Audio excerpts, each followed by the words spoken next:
Diferentes resultados según las circunstancias de la muerte. Normalmente, cuando los ocultistas escribimos algo sobre el momento de la muerte y lo que ocurre después, decimos que el espíritu sale del cuerpo físico y pasa a los mundos superiores y que una vez en los mundos superiores, el espíritu hace diferentes trabajos y luego se prepara para renacer con la intención de evolucionar un poco más gracias a las experiencias. Todo eso es correcto. Sin embargo, está bien que se analice un poco más detalladamente lo que ocurre exactamente nada más morir, dependiendo de cómo haya sido esa muerte, dependiendo de las circunstancias. Recordaré de una manera rápida lo que realmente somos y qué son esos mundos superiores. Nosotros somos un espíritu creado por Dios que renace por medio de varios cuerpos y una mente y que se representa en esos cuerpos como voluntad y conciencia. Los cuerpos son cada uno de diferente grado de sutilidad de materia según sea el mundo al que pertenezca. Sea el mundo físico con su parte etérica, sea el mundo de deseos o sea el mundo mental o del pensamiento. Los cuerpos están relacionados con esos mundos, el cuerpo físico con el mundo físico, el cuerpo etérico con la región etérica del mundo físico, el cuerpo de deseos o emocional, que es de materia del mundo de deseos, y la mente, que está compuesta de materia del mundo del pensamiento. Tanto los cuerpos como los mundos se compenetran mutuamente precisamente por la diferencia de grado de sutilidad y por eso en el mismo espacio que ocupa el cuerpo o el mundo físico también se encuentran los otros cuerpos y mundos. Por poner un ejemplo, en una habitación puede haber diferentes clases de humo, puede haber diferentes clases de perfumes, puede haber diferentes clases de gases y todos ellos, aunque sean de una composición química diferente, pueden estar juntos en ese mismo espacio y compenetrándose. Dicho esto, veamos lo que ocurre o puede ocurrir en cada caso según sea el momento de la muerte. Primero, el caso que normalmente ocurre de morir en la cama tranquilamente por los muchos años de vida, por la vejez, ¿no? O en el hospital por una enfermedad larga donde los médicos ya no pueden hacer nada, ese sería un primer caso.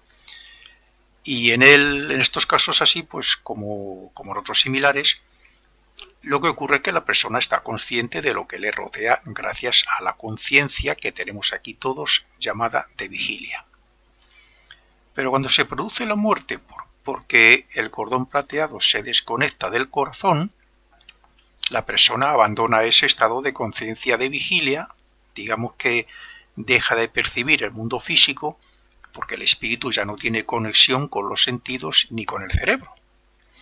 Y entonces pasa directamente a estar en un estado de concentración similar al sueño, una especie de estado de coma, algo así, donde hace el papel de observador de la película de toda su vida pasada, desde ese preciso instante hasta el del nacimiento. O sea, observa la película de su vida en sentido inverso. Esto es así porque el cuerpo ocurre o debería ocurrir así cuando el cuerpo no es molestado y porque la persona ha muerto en paz y en un lugar tranquilo donde no se le ha alterado ni se le ha molestado para nada. En ese estado de sueño relajado puede estar desde unas horas hasta, por ejemplo, como dice Max Heindel, hasta incluso 3 días y medio, pasando y grabando esa película al cuerpo de deseos por medio de un éter, de los 4 que componen el cuerpo etérico, llamado reflector. Una vez que ha recopilado toda su vida, es cuando abandona el cuerpo físico y el vital para pasar al mundo de deseos con su cuerpo de deseos y con su mente. Por tanto, decimos que allí seguimos siendo el mismo que éramos aquí. Es decir, lo que hemos abandonado es el cuerpo etérico o digamos la vida y el cuerpo físico. La vida que mantenía vivo al cuerpo físico. Y nos hemos ido al mundo de deseos con nuestro cuerpo emocional, nuestro cuerpo de deseos y nuestra mente. O sea, seguimos siendo los mismos de antes. Tenemos los mismos deseos, sentimientos, emociones y pensamos igual que pensábamos antes. Otra cosa es lo que ocurra luego después, según van pasando los años ahí, que vamos cambiando. Pero lo que sí está claro, contrariamente a los que piensan algunos, de que la muerte nos transforma y nos hace, no sé, santos o yo qué sé, no, eso no es cierto. Ese despertar, o sea, dejar este mundo de coma, de concentración, y llegar a ese mundo de luz y de color que es el mundo de deseos, ese despertar de ese estado de observador de la película para entrar a ese mundo de deseos es lo que algunos llaman el túnel oscuro o el túnel donde al final hay una luz, ¿no? La luz al final del túnel, que dice tanta gente que han visto. Segundo, este es el caso de la persona que se suicida o que es asesinada, contando como asesinato o suicidio incluso la eutanasia aplicada por otra persona o por la persona misma enferma. Si es por otra persona es asesinato por parte de ella, si es la persona misma es suicidio. ¿Y por qué se dice suicidio? Bueno, pues porque cada uno de nosotros tiene predestinado una cierta vida, unos ciertos años, hasta determinado momento o fecha, y la persona que se quita la vida antes de que llegue ese momento, pues se ha suicidado, si lo hace voluntariamente. Aunque ambos casos tienen en común que mueren antes de lo que tenían marcado en su destino, hay una diferencia importante entre ellos, como ya veremos. En el caso del suicida, no es como en el caso número 1, donde la persona está en paz casi esperando el momento de la muerte para pasar perfectamente de un mundo a otro. Cuando una persona se suicida, también pierde la conciencia de vigilia de este mundo, pero no tiene esos días de aparente sueño o concentración para recopilar la película de su vida, ya que eso solo ocurre cuando es por muerte natural o predestinada. Aunque sea aparentemente un accidente, que muchos dicen ha muerto por un accidente. Los accidentes, en la mayoría de los casos, son muerte predestinada. El cuerpo etérico se forma de acuerdo a las líneas generales de la vida aceptada en el mundo del pensamiento, antes de descender para renacer una vez más. Digamos que allí nos ofrecen, por decirlo así, varias posibilidades, varias vidas, las líneas generales, las cosas más importantes, ¿no?, de una vida, y nosotros elegimos una de ellas. Esas líneas generales sobre los hechos más importantes de la futura vida están previstas en el arquetipo vibrante que con materia mental se forma allí en el mundo del pensamiento, que nosotros incluso colaboramos en la construcción de esos arquetipos vibrantes o digamos sobre lo que después se formará el cuerpo físico, y contando con un molde etérico previo que es el cuerpo etérico. Por tanto, también está marcado el momento de la muerte en ese arquetipo vibrante. Así que cuando un suicida se quita la vida y se queda sin cuerpo físico, sigue siendo el mismo que cuando vivía aquí, incluso respecto a algunas necesidades. Así que uno de los sufrimientos que tiene esa persona es que se siente vacío, o sea, sin cuerpo, y con la sensación de tener hambre, cosa que no ocurre en la muerte natural. Como he dicho, si el arquetipo vibrante tiene una duración prevista de 60 años y la persona se suicida a los 50, Esos 10 años él va a ser el mismo que era aquí en el mundo físico cuando vivía con su cuerpo físico, pero al no tener el cuerpo físico va a tener un sufrimiento y una sensación de estar vacío. Dice Max Heindel que es algo así también parecido, por poner un ejemplo, a tener un hambre intensa que no puedes consolar. Y así estará sufriendo hasta que llegue el día previsto de su muerte, según el arquetipo ese, como he dicho, que es el que está marcado con determinados años, que es cuando supongo que podrá recopilar su vida pasada. Precisamente esa recopilación y grabación que más tarde se revive en el purgatorio es lo que hará que ese sufrimiento impida que en otras vidas vuelva a suicidarse y que incluso sienta pánico ante la muerte o ante el hecho de que alguien mencione la muerte. En el caso del asesinado es similar, porque quiero decir que no puede recopilar la película de su vida nada más morir porque se ha adelantado el momento de la muerte. Entonces queda en un estado similar al coma, donde no se sufre, y está así pues hasta el momento en el cual debía morir. El caso número 3, el caso de las personas que desde el momento de la muerte son molestadas por gente, por llantos, por autopsia, porque mueren en la guerra o en un accidente que les ha destrozado el cuerpo, etcétera, y no sabe dónde están se despistan. En estos casos la persona se ve impedida para entrar en ese estado de concentración y de paz que se necesita para observar y grabar la película de su vida. Obviamente esto impide que esa persona extraiga el beneficio del sufrimiento en el purgatorio y que éste se grabe en la conciencia como algo que no se debe repetir en otra vida.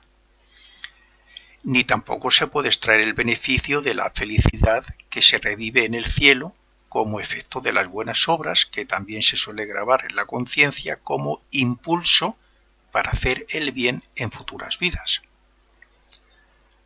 Como no se ha recopilado la película después de morir, no hay película para extraer el beneficio de las experiencias, que es casi como decir pues que se ha perdido la vida. Las experiencias de la vida son unas poderosas entidades que gobiernan los mundos superiores los que tienen la solución a este problema. Dependiendo de lo que se haya perdido, la cantidad del tiempo de experiencias perdidas, estas entidades pienso que en cierto modo pueden poner alguna solución o la ponen. En estos casos, la persona no pierde la conciencia en ningún sentido en el transcurso de un mundo a otro y se le prepara una nueva vida. O sea, no tienen el proceso normal, purgatorial y celestial. No pierden la conciencia. Entonces pasan al mundo de deseos, al mundo del pensamiento, que es donde se preparan, como he dicho, el arquetipo para una próxima vida, y así se le hace renacer en un plazo de pocos años, para que después, siendo un niño y aprovechando el karma de algunos padres que deban sufrir la pérdida de un hijo, renazca en ellos.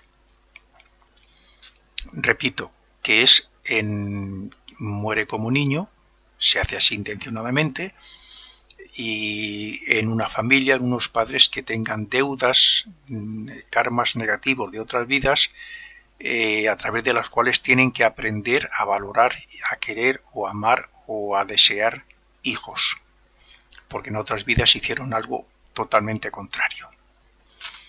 Entonces los diferentes cuerpos nacen a partir del nacimiento del cuerpo físico. El cuerpo etérico nace a los 7 años, el cuerpo de deseos es a los 14 y la mente sería a los 21 años. Por tanto, en esa próxima vida, esos cuerpos con los que nace el niño y se van formando, no mueren con el niño. y pasa con ellos al mundo de deseos, donde se le enseñará las lecciones que perdió en su anterior vida por aquellas molestias que impidieron grabar la película de su vida. Nace como niño como cualquier otra persona, pero le hacen morir para que, al no tener karma ni nada mal, ni nada que purgar ni nada, pasa al mundo de deseos y ahí va a ir a una especie de hacer una especie de aprendizaje de todas las experiencias que perdió en esa vida que le impidieron grabar su película. Esto dura aproximadamente entre 10 o 20 años y a partir de ahí se le prepara un nuevo renacimiento como cualquier otro. Luego ya renace como cualquier otra persona. Aunque en un porcentaje mínimo, algunos de estos espíritus vuelven a renacer en su anterior familia si los ángeles del destino comprenden que esos padres han aprendido la lección de que es necesario traer niños al mundo. Se han dado casos en que un niño o una niña ha reconocido al que fuera su padre o su madre en una anterior vida, en estos casos que se les hace morir como niños. Cuando una mujer o matrimonio decide no traer egoístamente niños al mundo o decide abortar, para vivir, como dicen ellos, sin complicaciones, yo quiero ser libre, no quiero tener niños porque me impiden hacer cosas que yo quiero hacer, etc., ¿no? Entonces, claro, están incumpliendo una ley universal y natural que es la de facilitar cuerpos para que los espíritus renazcan y puedan evolucionar gracias a las experiencias. Por tanto, en esos casos, los ángeles del destino hacen que en otra vida no puedan tener hijos y sufran por ello hasta desearlos intensamente, o bien pueden hacer también que los tengan, como en el caso que hemos dicho, y que mueran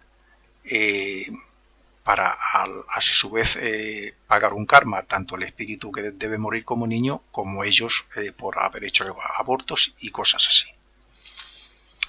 Así, la ley de consecuencia enseña que todos debemos renacer una y otra vez hasta que espiritualicemos lo suficiente nuestros cuerpos como para no necesitar renacer más en cuerpos físicos. Por tanto, es nuestro deber facilitar cuerpos a nuestros hermanos en espíritu para que puedan renacer y evolucionar siempre y cuando sea posible su correcta alimentación, cuidado, educación, etc.